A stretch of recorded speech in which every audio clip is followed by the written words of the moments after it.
So yeah, this is kind of late because I got a bit more caught up than I had intended. So it's only 4:30 in the morning that I'm shooting this, but that's not going to stop us. We're going to go right through this. We had, to my understanding, we had gotten another request to do Dog Day Afternoon, and the pretty much just immediately the one that occurred to me to do it with was Spike Lee's Inside Man. We'd actually discussed throwing Inside Man into the mix when we did, what was it, John Q and The Negotiator, where it would have probably been John Q in this and would have been Denzel from both sides, but I put that on hold, and then it seemed fitting here. I'm sure there are plenty of options, but just the first one that came to mind, and I think it's worth talking about. But before we do that, let's talk about Dog Day Afternoon, where this is 1975 with Sid Inlet bringing these real events to life that took place. I can't remember exactly when, just a few years prior, I want to say. And when he starts it off, despite the fact that it's going to be this 70s kind of crime thing, or at least to an extent, it's obviously much more than that, but we'll go into. But the weird thing about it is, even though we know what the story is and what it's going to be, we actually start off with this opening that's kind of like, it's like just this really normal, upbeat 70s opening. Like, like you watch it and you think like Hair is about to start or something. And it's to my understanding that Lumet had reasoning for this, that being he wanted to kind of, because the whole scenario itself kind of despite being a real-life event, feels pretty over the top, given all the media attention it got, and how out of hand it got, and how ultimately theatrical the whole thing was.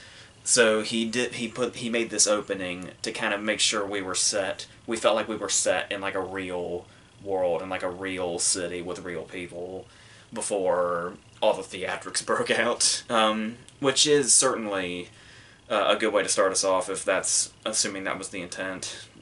It has to be, because that's what he said. But and then immediately right off, we meet Sonny and Sal, which sounds like a two-person band or something, but Pacino and John Cazale off the directly off Godfather 2 the very next year. And obviously the idea is, but I believe the tagline here says 10 minutes, but Pacino in the movie says this should take about half an hour.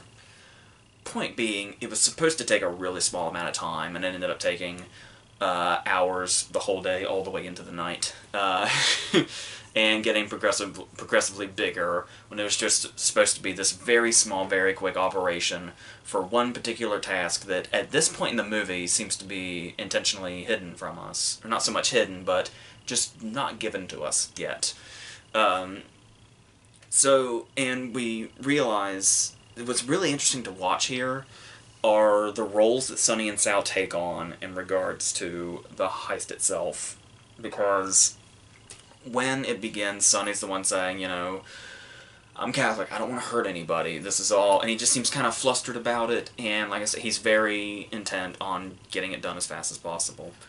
And then we see Sal, we see John Cazale, and he's got the long hair, and he's got the machine gun, and it's kind of like, just kind of from the get-go, just by his appearance, he looks totally unhinged and unpredictable. And so and everything I say right now is due to the greatness that was John Cazale and what he could pull off with a character, without seemingly having to do a whole lot. So he goes up to the manager and he pulls the gun on him, who's on the phone, and he says, you know, just act like things are normal. But the thing is Sal, who we've only just met, just in appearance, looks like the kind of guy to where, even if you do what he says, it still feels like there's a risk he's going to shoot you, just by looking at him.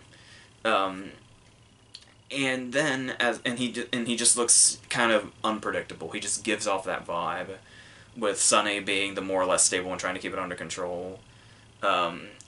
But then we realize, as the movie goes on, those roles kind of start to become reversed. And Sal isn't that type of character, and Sonny is he obviously doesn't want to hurt anybody, but he is much more prone to going to the extreme than Sal would be. Sal ends up being much more pessimistic, and kind of his guard is down almost immediately. You might say there's a bit of a cowardice to him, and he's also quite slow. There's because there's the whole Wyoming thing, which apparently Cazale improvised, which is an interesting note. Um, and yeah, just watching that happen to where Sonny becomes the one that becomes unhinged and unpredictable, and we're not quite sure what is going on with him. And Sal himself kind of shows off that he's not sure what Sonny is capable of either. And we ultimately, when you read more into the real story, you realize that they, like, barely know each other. Apparently they, like, met at a bar or something, like, very shortly before this happened. And he just very quickly became an accomplice in this. And the interesting thing, not just about, to go into Cazale a little bit more, that makes this performance among his other ones feel so unique and different is not just how talented he was and how much he could do without having to go too far over the top, and just really create these characters that you can feel from the inside out, even a lot of the time when he's not even speaking.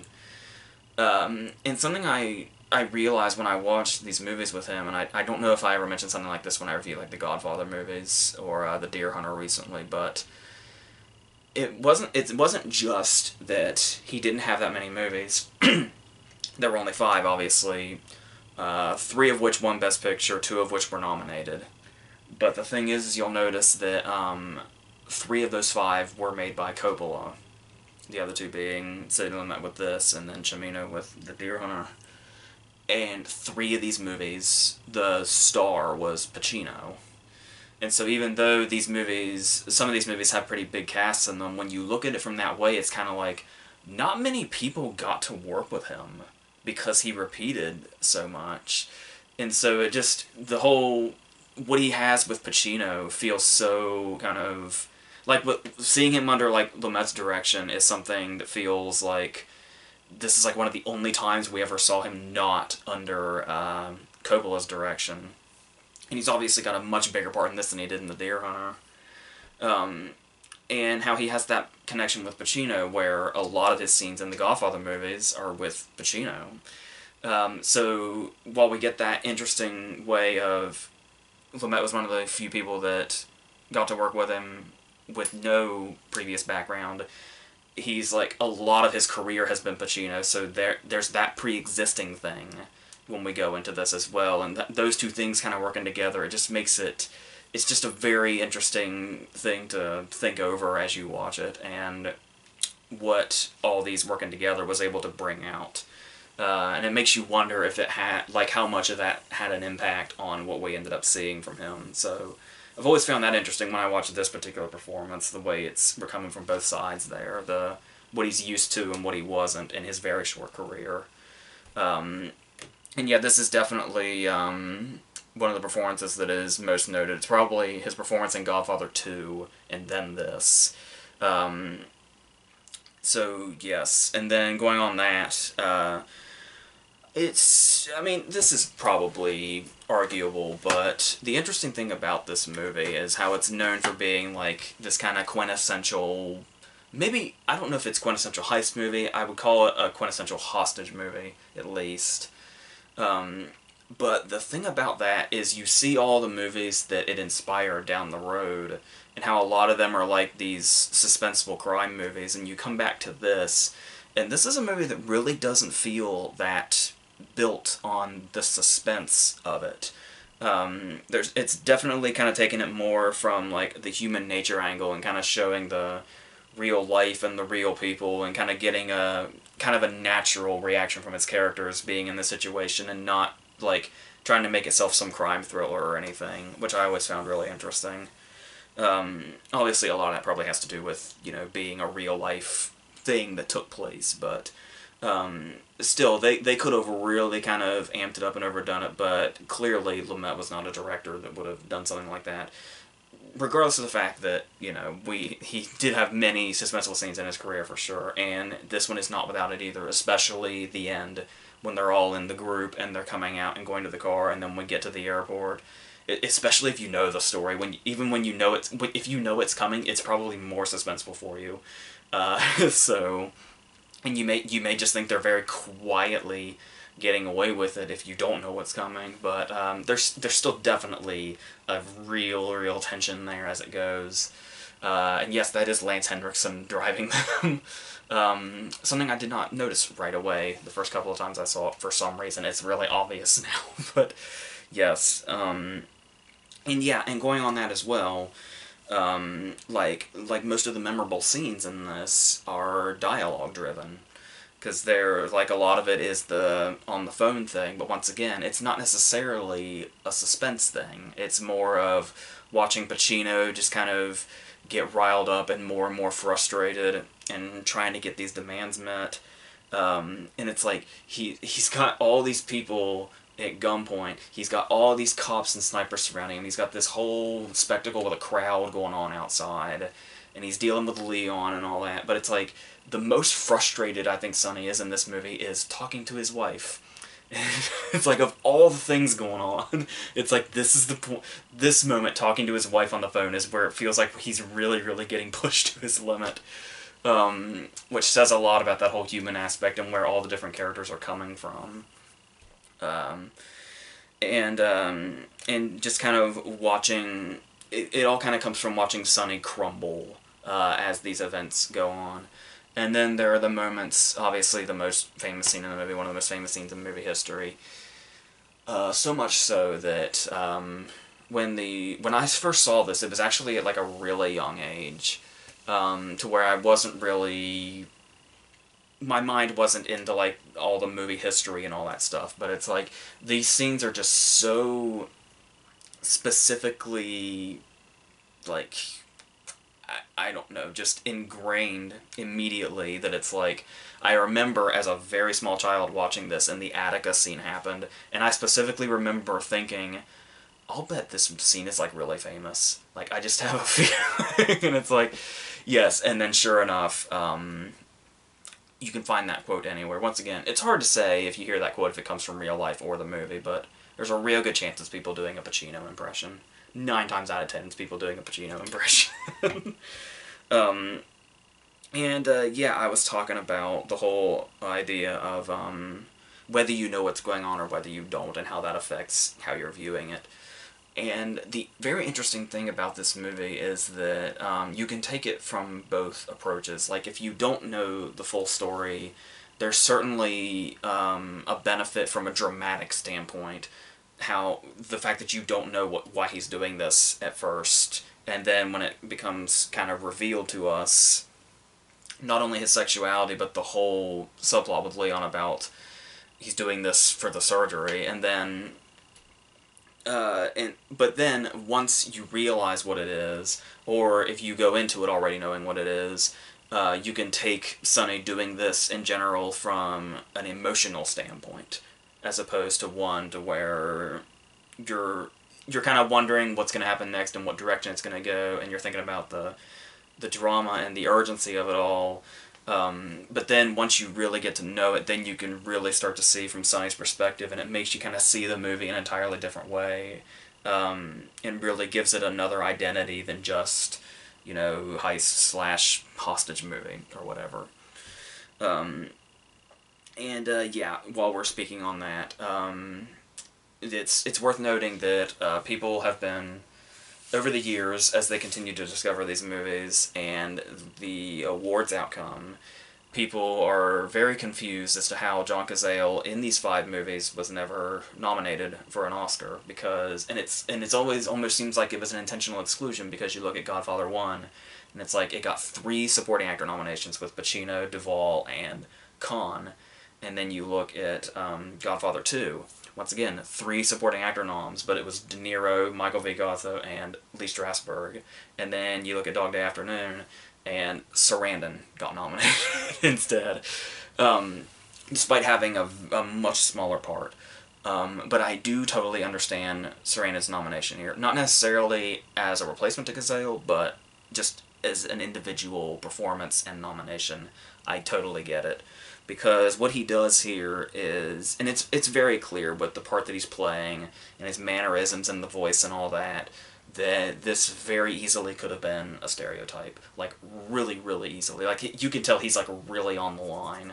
But as this scene goes on, he definitely finds a way to make this portrayal, like, really fragile and kind of sympathetic, even though, but in the same time, in a way that we can understand Sonny's frustration as he talks to him.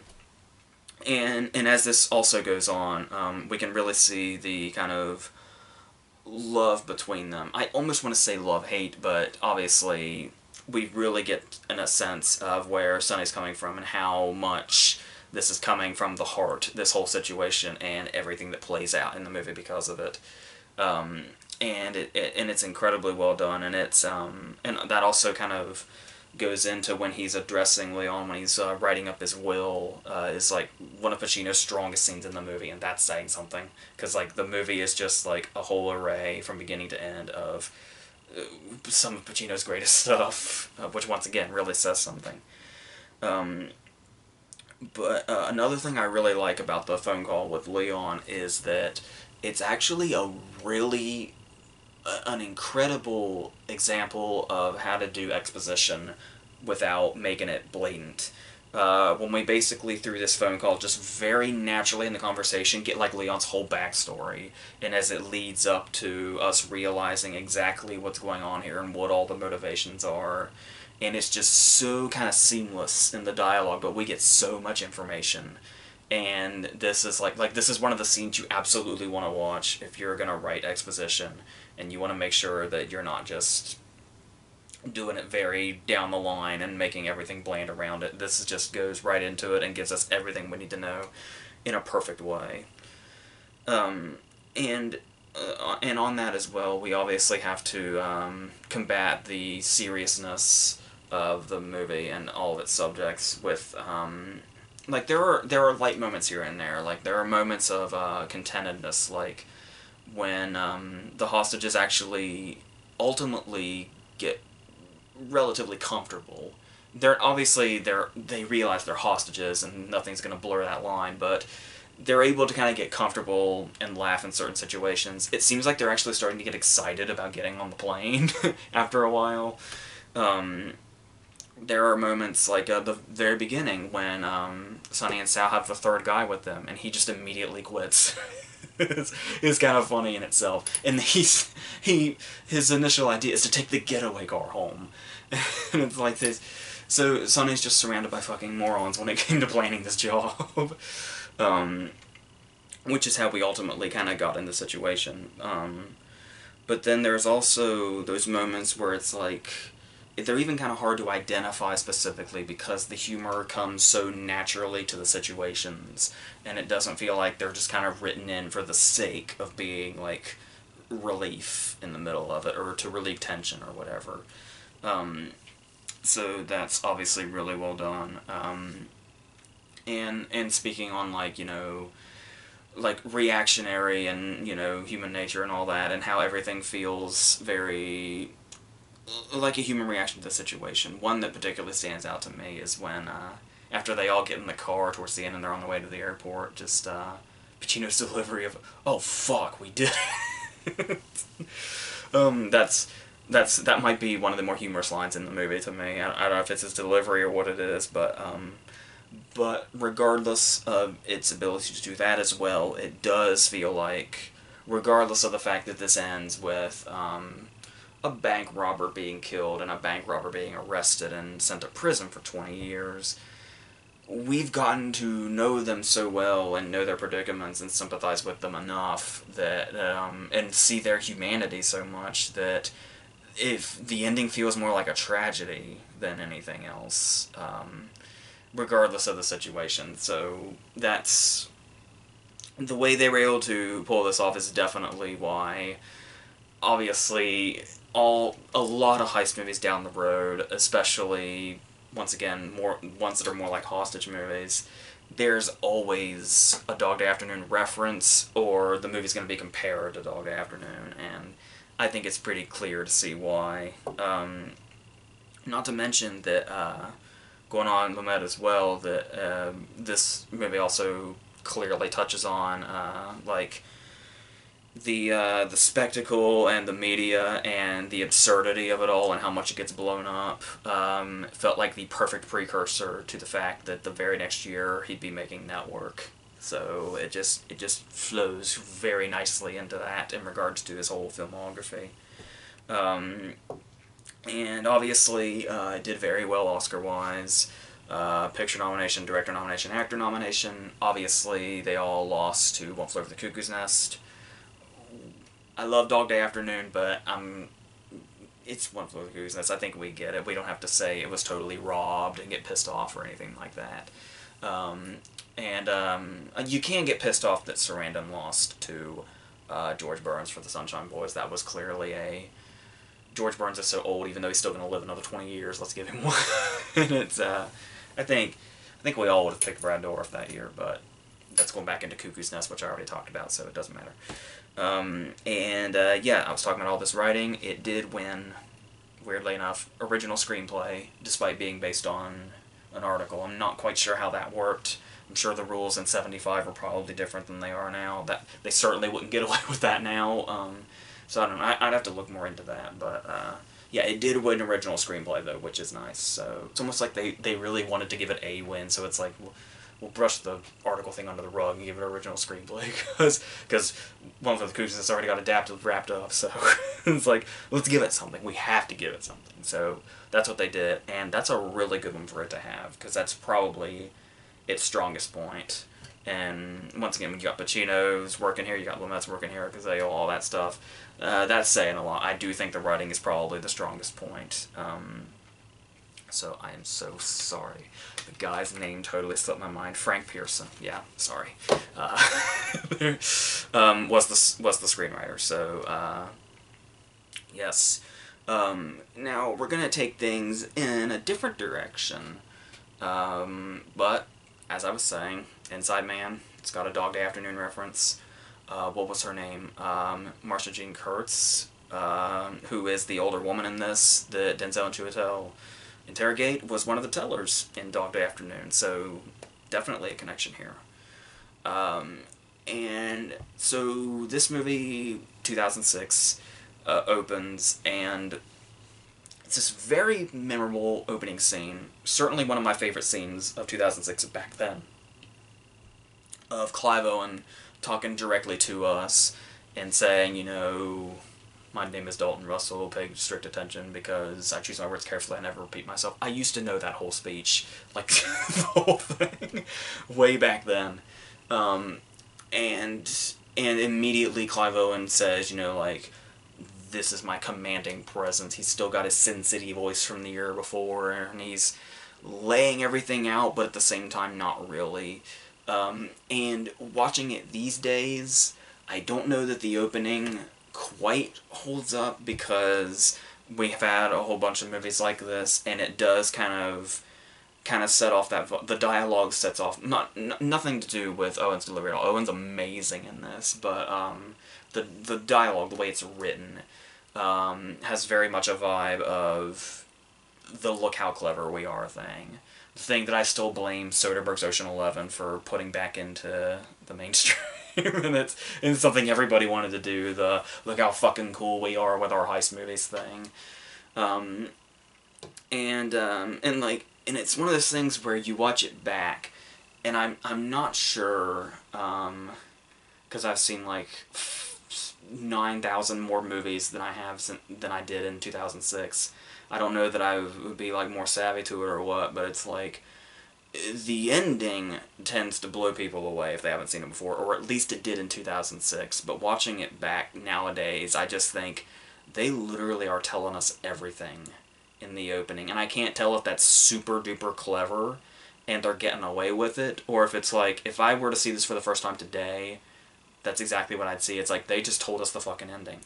So it's like the whole, there's a difference between being trapped in a tiny cell and being in prison.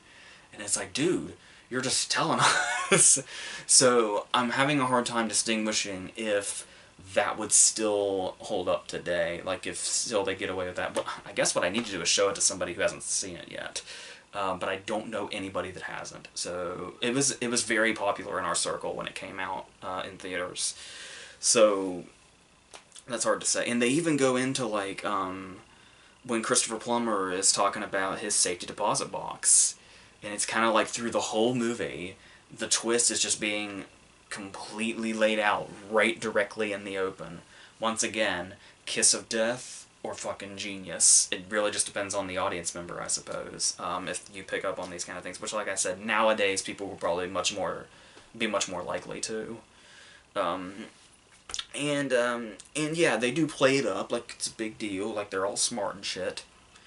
And not for nothing, it's a really great fucking plane they have.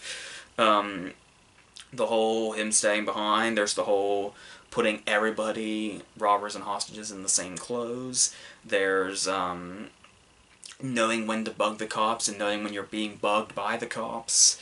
There is the idea of making it this really big spectacle when you're just after something that's actually quite small in comparison to what you've made it look like. A really great plan, for sure. And it's one of those cases where it's like, it's almost kind of like they're aware when, I think it's Denzel that's talking to Jodie Foster, and he was saying, he's talking about how Dalton Russell's really smart, and Jodie Foster's response is, yeah, he thinks he is. And it's, it's like, okay, so, yeah, regardless of the whole, nowadays it does kind of go into the cliche of, look how clever and cool we are, it still pretty much pulls it off. Like, it maybe not so much as it did 11 years ago, or 11 and a half years ago, but it's still, like, it's, once you get used to it, then you can go right into it in the movies. It's cool stuff that it was back then. And the really interesting about it, especially now, as his career has gone on to the directions it's gone, is to this day, feels like such an interesting project for Spike Lee to take on. And it's like, you see this movie, and it's like, it feels so mainstream, it feels so relatively big budget, and it feels like, almost like a summer movie. And you see the words a Spike Lee joint on it, and it's like, you see that and you think maybe smaller movie, an indie movie, and a movie that by no means would go to all the theaters. But Spike Lee was very successfully able to make a very mainstream movie, and make it feel like, and there's definitely, he's got some great touches in there that definitely feel like him. Like, it doesn't feel like he was overridden by a studio or anything. Or Brian Grazer's the producer, so even a big name producer like that, you think this still feels like Spike Lee's movie, more or less. And there's a lot of, like, obviously the first thing you want to address in regards to this is how, yeah, there are definitely some, you think Spike Lee movies, you typically think, like, going into the whole, there are the kind of racial overtones moments, like when one of the first hostages to come out, they see that he's wearing a turban, and their immediate response is, oh fuck, it's a turban, he's one of the robbers, and they violently take him to the ground and, like, injure him, when he's clearly one of the hostages. And there's this stuff, like, throughout the entire movie, there are people where, when they describe somebody, 9 times out of 10, their race is going to be attached to this description, and sometimes with a little bit of venom in it when they say it. And Denzel, obviously Denzel has to call somebody out eventually, referring to it as the color commentary that we really don't need. So yeah, and everybody from that cop to, like, Willem Dafoe will just kind of describe somebody in this kind of, you know, offhand way that's basically comes out racist, more or less. So we're able to see that stuff in there, and we know that that's clearly a topic Spike Lee really wants to get out there, so that definitely, those scenes and those moments have his touch in them, for sure. But then there are a lot of different moments, like, some really clever uses of how the whole thing is shot. Like the way Denzel and Clive Owen are shot in different ways throughout the movie to show where they stand. Like, with Denzel, obviously everything is jumbled, and he's trying to figure everything out. He's scrambling. So, pretty much any time Denzel is shot in this movie, it's, like, handheld. But we see Clive Owen, who is so, like, he knows everything that's going on. He's got his whole plan in place. He's so calm. He's so confident. And every time we shoot Clive Owen, it's on Steadicam. So that's a really great technique to show off those two characters and their differences, just visually. Um, and then there are moments like the interrogation scenes. Obviously, we're flashing forward, and I like the fact he could have made this to where it's like, oh, well, the audience will figure this out, fuck them. But he did want to make sure that we weren't getting, because it's not like a spoon-feeding the audience kind of thing. We legit would have been confused if they didn't somehow differentiate the interrogation scenes from the current scenes to show there was a time jump. So we have that bleached look going on that really sets their scenes apart and tells us they're from a different place. So I thought that was really well done, and I'm really glad that he made sure to put the effort in to do that so the audience would know without it making it seem like, oh, they can figure it out. Because, yeah, we probably couldn't have. That probably would have made the movie so confusing if everything looked the same. So I love that. And then, also just kind of some of the individual shots, just in general. Like, Clive Owen standing in the vault with, I think it's the woman standing by. It just has like this classic heist look. That music that's playing too has like a very classic heist movie feel to it. The whole score, it's actually one of the major assets of the movie. That is by, I'm so sorry, I didn't look this shit up, Terrence Blanchard. Before I started, or know it off the top of my head, which I really should. And there's the shot that I really love, the overhead shot of Jodie Foster on the floor. She's being searched before she goes in to talk to Russell. And then, also, speaking of Jodie Foster, these shots that seem, I would imagine, intentionally lifted from Jonathan Demme, where, in the Silence of the Lambs shot, where when Cop is talking to Criminal, specifically when Fraser meets Russell for the first time at the door, they're both looking directly into the camera and we're cutting back and forth. It's like, I feel like with Jodie Foster's presence here, that makes it totally relevant and makes you think that's a direct reference to Demme's direction of Silence of the Lambs and those scenes when Cop is talking to Criminal, and it's shot that exact same way. And so, while we're on the characters and how they are shown, the performances that brought them to life, let's discuss Denzel in yet another of many outings he had with Spike Lee. This is a character that, once again, is very different from, say, the negotiator type role he had in, like, The Taking of Pelham 1, 2, 3. Where this is this guy in his, like, wheelhouse. Like, doing his job, like, excites him. And Denzel really, really brings that to life well, and it's just random moments throughout the entire movie, where he just kind of brings the character to life in kind of an unexpected way. When, towards the beginning, he's talking to that guy, and he's talking about one time, a gun was pulled on him and it was a 12-year-old kid. And Fraser's response is, whoa, what did that feel like? And it's just kind of unexpected reactions like that. And then there's the stuff when, just the light moments, like the way the different ways he and Chiwetel interrogate, the hostages / witnesses in the interrogation room in those flash forward scenes. And there's like the way he talks to the kid is different, and the way he interrogates the older woman who was the teller in Dog Afternoon is a really nice scene. So he handles those really well. And then there's just the way he interacts with the other characters, like the bigoted cop, or there's the scene I love. Me and my brother still quote this scene when he talks about how the last time he was like tugged that hard was it was for $5 in Tijuana.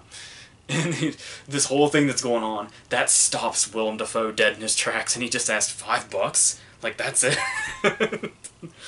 those little moments in there really bring out something nice in the middle of the movie with all the tension and urgency going on. There's more. I'm still on Denzel. I'm getting there. But there's also the side plot with his... I don't even know if you can call it a side plot, but it's just a couple scenes. The inclusion of his girlfriend might seem like a bit much, and especially in moments where it might feel like the movie's maybe dragging a little bit. But I don't mind that, actually. It really kind of gives... Because we're, seeing a whole bunch of different, sides to this guy's personality, and the girlfriend just kind of adds one more, and kind of makes him a bit more, I guess, kind of grounded, and maybe, the guy isn't entirely about just the job. Like, there's more to the guy than that. He's a real, actual human being. So that's, it's the old, I have commitment issues thing, but, it's fine. It's perfectly fine. Denzel certainly has the charm to kind of pull that off, even if it's a bit of a cliche. And then there's one moment I just really love. This is the last thing I'll say about Denzel. It comes towards the end, and it's a really small thing. It really has nothing to do with anything, but it's like my go-to... It's the go-to thing I remember whenever people bring up this particular... There's a particular cliche in movies where if somebody coughs, it usually means something, more often than not, that they're getting ready to die. And you never see that just kind of happen, casually in movies. And there's a moment towards the end, after all the heist has gone down, and Denzel is talking about what he's rounded up, and he, coughs. He, has to say, excuse me, and he just coughs, and then he keeps talking. And that's it. Has nothing to do with anything, but it's just this real human moment when Denzel's talking, being the cop, talking about what he's got, and then he just stops to cough, and then he keeps going. And it's there's just something that I love about that. I don't know if it was supposed to be in there, and Spike Lee just kept it in, or what it was, but I do, or the editor, I do love just tiny little inclusions like that. And then going on Clive Owen as well, as I said from the opening shot, he's got that very commanding presence, that very commanding voice. He's perfectly cast. And he's the guy where when you feel... The thing I think works about the whole we're so clever, we're so calculated thing is that Clive Owen is able to make that believable. It doesn't just feel like dialogue that's trying to break off the page and say, look how clever the writer is. Clive Owen is able to put that dialogue in his own mouth and make it totally believable coming from this character, and we totally believe that this character is that calculated and is that cool about it. But that's not to say that he also can't be a bit unpredictable. There's obviously moments where only if he's provoked, he's so calm, he's so calculated, but if he's provoked, he will just beat the holy shit out of you, just like that. And they even try to kind of inject humor in it, the fact that Gold Digger was the guy's ringtone. And then just as the audience thinks that's funny and it kind of breaks the tension, he does the thing where he goes in the other room, he acts like he's thinking about it. He already knows he's going to beat the shit out of the guy, but he pretends to think about it, then he beats the shit out of the guy. And we see this a couple of times. And it does kind of bring a sinister quality to this character we didn't really see before this point, where it's okay, yeah, this guy's legit threatening. He's not just really damn smart. He'll fuck you up if you get in his way, and you do anything to mess this up. But then there's also the ironic thing when he gets real concerned about the kid's violent video game. It's a bit of an obvious scene and very 2006, but it's fine. And another thing I really like about this character, and another way that I really like the score, or in this case the lack of score, we talk about how calm he is and how calculated he is, and I think a really great way they showed this, not just with the opening scene and the opening monologue, but the fact that when, obviously when the heist starts to go down, the score's going to kick in, and it's going to get bigger, and then, all hell's going to break loose, the hostages get on the fucking floor, that old line. But before that, before everybody else comes in and the music plays and everything happens, Clive Owen's the first one to walk into the bank. And when he walks in and is kind of doing his thing and slowly setting this up quietly, there's no music at all. And I kind of like the fact that they kind of set up that his group might be a bit more rowdy and not as calculated by giving them the generic heist score. But when we first see him walk in and he's doing his portion first, No music at all. Nice and silent, and just letting him do his thing in absolute silence. And it kind of shows like that patience that he has too, and that patience he's clearly got to have to really pull this off when it comes to the end portion of it. So I thought that was really nicely done and a nice touch to show that off. And yeah, it does kind of have, in those moments like that, just kind of a natural smoothness about it, to where it doesn't feel like it's necessarily trying too hard like a lot of movies like it have done before and after it. And that kind of comes in with Jodie Foster's dialogue, too. I didn't really talk much about her, but I do like her scenes, and I like the way she plays them off. And this dialogue very easily could have been that try too hard kind of dialogue, but she sells it so well, it does feel very much like this character's kind of ruthless in her own way, and I'd love to see her play more parts like this. It feels like we're seeing her act less and less, but parts like this really show that she certainly has a particular strength, and not just in roles like, you know, The Beaver or something, where it's like a kind of a maternal thing, but these parts where she can just be really ruthless. I know Elysium kind of left a bad taste in some people's mouths, especially with her performance, but she can do this, so I really like that she was able to show it off here, and with that dialogue that didn't let her down, even if some of it is a bit obvious, like my bite is worse than my bark, stuff like that. But once again, she sells it, and that's the important thing. And there are still plenty of things, not just the big twist and the big reveals, but there are still plenty of things throughout the movie to kind of catch you by surprise. Like I said, Dalton Russell's sudden bursts of violence, despite the fact that he's so cool and calm. There's the moment when Denzel goes in and they talk to each other face to face, and this conversation that's been so smooth up to this point, and they're right here, and they're kind of getting, it seems like there's something gelling here, and then Denzel just fucking tackles him down the stairs, and it's like, it just really throws you off and throws you for a loop. And then the scene right after that where it's like, oh no, he's not going to do anything, he's not violent, he's not going to do anything too extreme.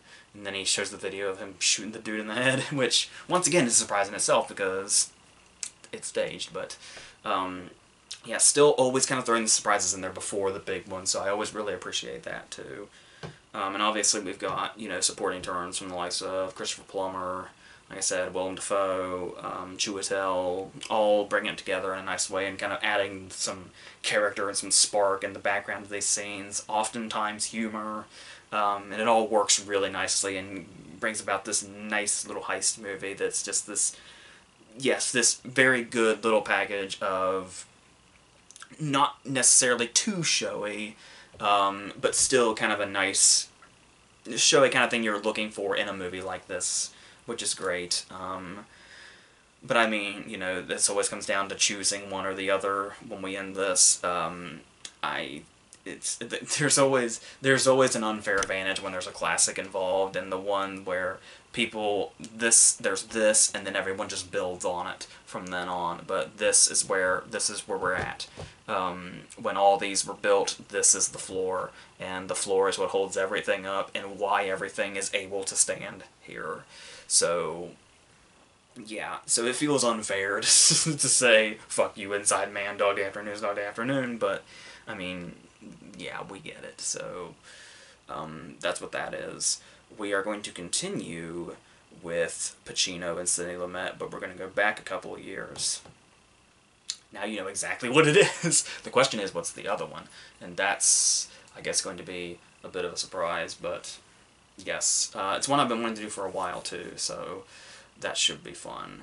And like I said, all the reviews coming up, it's hard to tell what we're getting and what we're not getting, but we'll figure that out as we go. So that was this, and until next week, I think we're done.